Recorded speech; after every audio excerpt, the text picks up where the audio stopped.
बिस्मिल्लाहिर्रहमानिर्रहीम, अस्सलाम वालेकुम। आप देख रहे हैं सेहत है तो ज़िंदगी है। मैं हूं आपकी मेज़बान सुमैया मलिक और आज से एक नए सिलसिले का आगाज़ किया जा रहा है जिसमें हम गुफ्तगू करेंगे, डिस्कस करेंगे सेहत से रिलेटेड उन तमाम टॉपिक्स को, मौज़ूआत को जो कि आपकी ज़िंदगी से रिलेटेड हैं। पाकिस्तान में अनफॉर्चुनेटली बहुत सारी बीमारियां पाई जाती हैं और ऐसी बीमारियां भी पाई जाती हैं जो दुनिया के बाकी ममालिक में ख़त्म हो चुकी हैं। बड़ी अफसोसनाक बात है। ऐसी भी कोई बात नहीं है कि उनको हम प्रिवेंट नहीं कर सकते थे, बस ये कि थोड़ी सी गफलत हो जाती है। अब ये गफलत आपसे ना हो, ये हम जो है इसकी ज़िम्मेदारी लेते हैं क्योंकि हमारे ऊपर हमने ये बेड़ा उठाया है कि आप में वो अवेयरनेस जो है वो क्रिएट करनी है। और इसी सिलसिले में हमारे साथ मौजूद होंगे हमारे सेट के ऊपर अपने शोबों के माहिर अफराद, जिनमें मेडिकल डॉक्टर्स शामिल हैं, उलमाए दीन शामिल हैं और ऐसे पेशेंट्स को भी हम दावत देंगे कि वो यहाँ पर आएँ जिनको कोई बीमारी हो चुकी है और उन्होंने उस बीमारी को कैसे फ़ाइट किया, उसका कैसे मुकाबला किया, उनका फ़र्स्ट हैंड एक्सपीरियंस जो है इंशाल्लाह आपके साथ शेयर करेंगे। क्योंकि सेहत है तो ज़िंदगी है, अगर सेहत नहीं है तो कुछ भी नहीं है। कोई ज़िंदगी की खुशी जो है आपको खुश नहीं कर सकती अगर आपकी तबीयत ख़राब है या आपको आपकी सेहत की तरफ से कोई परेशानी है। आज जो है हमारे शो में जिस टॉपिक को हम डिस्कस करने वाले हैं उसका अफसोसनाक पहलू ये है कि ये बीमारी ऐसी है जो दुनिया के बहुत सारे ममालिक में ख़त्म हो चुकी है और पाकिस्तान में इसके सबसे ज़्यादा रजिस्टर्ड केसेस मौजूद हैं। तकरीबन 200 से ज़ायद अफराद जो हैं वो सफ़र कर रहे हैं इससे। जी मैं बात कर रही हूँ पोलियो की वैक्सीनेशंस लेना बहुत ज़रूरी है। पाकिस्तान में बच्चों को 5 साल से कम उम्र बच्चों को मल्टीपल डोजेज जो है वो दी जाती है और वो इसलिए दी जाती है क्योंकि पाकिस्तान में बच्चों को न्यूट्रिशन सही नहीं मिलता, उनकी खुराक इतनी अच्छी नहीं है कि वो बीमारियों का डट कर मुकाबला कर सकें। उनकी बॉडी का इम्यून सिस्टम बहुत ज़्यादा कमज़ोर है, इसीलिए उनको सजेस्ट किया जाता है, बल्कि ज़ोर दिया जाता है कि उन बच्चों को मल्टीपल डोजेज जो हैं वैक्सीनेशन की वो दी जाए। इसके अलावा अब मैं बताती चलूँ कि ये चीज़ कंपल्सरी हो चुकी है पाकिस्तान के हर एयरपोर्ट के ऊपर। अगर आपने फ़ॉरेन ट्रैवल करना है, हज के लिए जाना है या उम्रा करने जाना है या आपको किसी भी और दुनिया के मुल्क में जाना है तो आपको पाकिस्तान के एयरपोर्ट के ऊपर से पोलियो वैक्सीनेशन लाजमी लेनी होगी। उसका सर्टिफिकेट आपको मिलेगा जो कि दूसरे एयरपोर्ट के ऊपर जब इंशाल्लाह आप लैंड करेंगे तो वहाँ पर चेक होगा। तो ये एक छोटी सी ये चंद बातें हैं जो मैं आपके साथ शेयर करना चाहती थी क्योंकि डिटेल में तफसील में जो बातें हैं वो हमारे एक्सपर्ट पैनलिस्ट जो यहाँ पे मौजूद हैं वो आपसे डिस्कस करेंगे।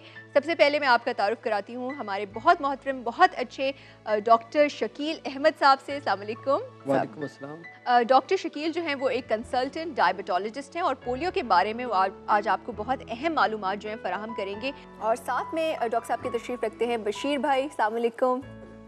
पोलियो के पेशेंट हैं और टांगे जो हैं वो उनकी ठीक नहीं है, माजूर हैं। माजूरी की वजह से उनको क्रॉल करना पड़ता है, मगर बड़ी हिम्मत से हमारे स्टूडियो तक आए हैं और अपनी कोशिश और हिम्मत से अपनी जगह के ऊपर वो बैठे हैं। मुझे बहुत अच्छा लगा। कैसे हैं आप?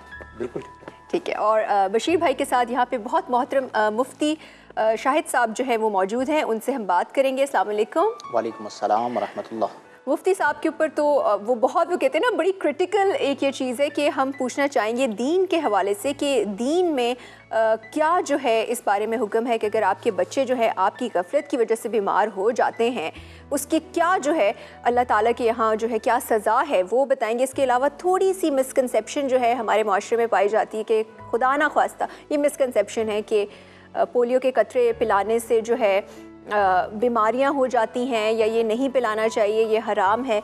तो ये सब बातें क्या हैं आज हम डिस्कस करेंगे। आगाज़ करेंगे गुफ्तगू का डॉक्टर साहब से। अस्सलाम वालेकुम डॉक्टर साहब। दोबारा से सलाम किया मगर सलाम में बरकत है। जी डॉक्टर साहब, मैं आपसे पूछना चाहती थी पोलियो वायरस कैसे होता है, क्या है, क्या इसका क्योर है?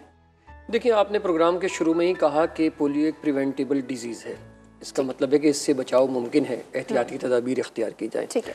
आम तौर पर ये फुजले में इसके जरासीम पाए जाते हैं। ऐसा पानी जो कि कंटामिनेटेड है, फॉर एग्जांपल जैसे हमारे यहाँ कराची में सेवरेज और पानी की लाइनें मिली हैं, तो ये भी मतलब है कि पोलियो वायरस को स्प्रेड करने का बाइस बन सकती हैं। ठीक है ना। अगर आपने हाथ अच्छे तरीके से वॉश नहीं किए हैं और आप उन्हीं हाथों से खाना खा रहे हैं तो पोलियो का वायरस मुंतकिल हो सकता है। पोलियो किस उम्र में होता है? देखिए, पोलियो के लिए कोई उम्र नहीं है, पोलियो किसी भी वक्त हो सकता है, लेकिन 5 साल तक की जो उम्र होती है उसमें पोलियो ख़तरनाक इस लिहाज से होता है क्योंकि इसमें बच्चे की टांगों पर फालिज गिर जाता है, अगर ये दिमागी फालिज होता है तो दिमागी कोमा पोलियो एनसेफेलोपैथी कहलाती है, वो हो जाती है, सांस रुक जाता है और बच्चा हमेशा की माजूरी की तरफ चला जाता है। हमेशा की, यानी अगर एक बार पोलियो हो गया तो इसका कोई इलाज नहीं है। जी हाँ, पोलियो का कोई इलाज नहीं। अगर एक बार आपकी गफलत की वजह से आपने वो 2 कतरे पोलियो के अपने बच्चे को नहीं पिलाए तो सारी जिंदगी की ये माजूरी है। लेकिन मैं आपकी बात यहाँ इसलाह करता चलूँ कि देखिए पोलियो हो गया, उसके बाद माजूरी हो गई, उसके बाद रिहैबिलिटेशन और फिजियोथेरापी, उसका रोल बहुत अच्छा है। जब वो उस स्टेज से निकल कर बाहर आ जाता है एक्यूट स्टेज से, तो उस हालत में अगर वो वर्जिश और फिजियोथेरापी करता है तो बहुत सारे बच्चे मेरे अपने कज़न्स में ऐसे हैं जिन्हें 1980 में पोलियो हुआ और उनके वालिदैन पढ़े लिखे थे, उन्होंने उनका ट्रीटमेंट किया, रिहैबिलिटेशन कराई और आज अल्हम्दुलिल्लाह वो इंजीनियर हैं और अमेरिका में अपने ज़ाती घर के मालिक हैं। चलिए जी, ये भी एक ये मिरेकल है कि इस तरह से कुछ हो गया और उन्होंने प्रिवेंटिव मेजर्स लिए। वो अब वो है ना कि अगर बचपन में उसका ख्याल रख लेते तो इतनी ज़्यादा आगे जाके मुश्किलात का जो है वो सामना नहीं करना पड़ता। मुफ्ती साहब, आपसे मैं सवाल पूछूंगी, हज और उम्रा करने के लिए पोलियो के कतरे जो हैं कंपल्सरी कर दिए गए हैं और बहुत सारी मिसकंसेप्शन भी थी कि पोलियो के कतरे लेने से जो है इनफर्टिलिटी हो जाती है। डॉक्टर साहब, ये भी एक बात थी। दीन में इसका क्या हुक्म है कि अगर हमारी गफलत की वजह से हमारे बच्चे बीमार हो जाएं और बग़ैर तस्दीक के जो बातें फैलाई जाती हैं किसी अच्छाई से रोकने के लिए, तो उसको फॉलो करना, उसकी तायीद करना, उसके बारे में क्या हुक्म है? आऊज़ु बिल्लाहि मिनश शैतानिर रजीम, बिस्मिल्लाहिर रहमानिर रहीम। फ़र्स्ट ऑफ़ ऑल तो मैं इस मौजू के हवाले से अप्रिशिएट करना चाहूँगा कि माशरे में शऊर बेदार करने के हवाले से ये एक बेहतरीन मौजू है और दीनी हवाले से इस पर गुफ्तगू यूँ भी अहम है कि मज़हब को हमारी अक्सरियत फ़ॉलो करती है, स्पेशली इन पाकिस्तान। तो जब दीन की बात आती है तो अक्सरियत दीन के नाम पर ख़ास तौर पर उस पर अमल कर लेते हैं। हमारे यहाँ 2 लफ्ज़ इस्तेमाल किए जाते हैं, एक है आज़ाद ख़याली और एक है वुसअत ख़याली। ठीक है, मैं अक्सर इस बात की तस्हीह करवाता रहता हूँ मुख्तलिफ़ मकामात पर कि इस्लाम में वुसअत ख़याली है, इस्लाम में आज़ाद ख़याली नहीं है। सही। और वुसअत ख़याली का मतलब ये है कि दीन के जो अहकामात हैं वो हर दौर के तकाज़ों पर पूरा उतरते हैं और हर दौर में जो तरीक़ा इलाज मुतारफ़ होता है हमें उस तरीक़े के साथ चलना पड़ता है। यस्टरडे ही मैं देख रहा था तो हमारे शहर कराची के हवाले से बताया गया कि 4 मज़ीद पोलियो केसेस जो हैं वो रिपोर्ट हुए हैं। अब यहाँ पर 2 बातें बड़ी अहम हैं जो मैं बिल्कुल 2 टोक करना चाहूँगा, वाज़े अल्फाज में करना चाहूँगा ताकि हमें समझने में आसानी हो। पहली बात यह है कि हमारे यहाँ एक तबका है जिसका ख्याल ये है कि जो चीज़ पहले न थी बाद में आई तो वो नाजायज़ है। मैं अक्सर ये बात समझाते हुए जो बात मैंने इब्तिदान कही थी कि इस्लाम में आज़ाद ख़याली तो नहीं है लेकिन इस्लाम में वुसअत ख़याली है, यानी इस्लाम का दामन इतना वसी है कि कोई यहूदी, कोई ईसाई, कोई भी गैर मुस्लिम दामन इस्लाम में अगर पनाह लेना चाहे तो इस्लाम उसे पनाह देता है। दूसरी बात यह है कि इस्लाम में जो तालीमात और जो अहकामात दिए गए हैं वो हर दौर के तकाज़ों के मुताबिक हैं।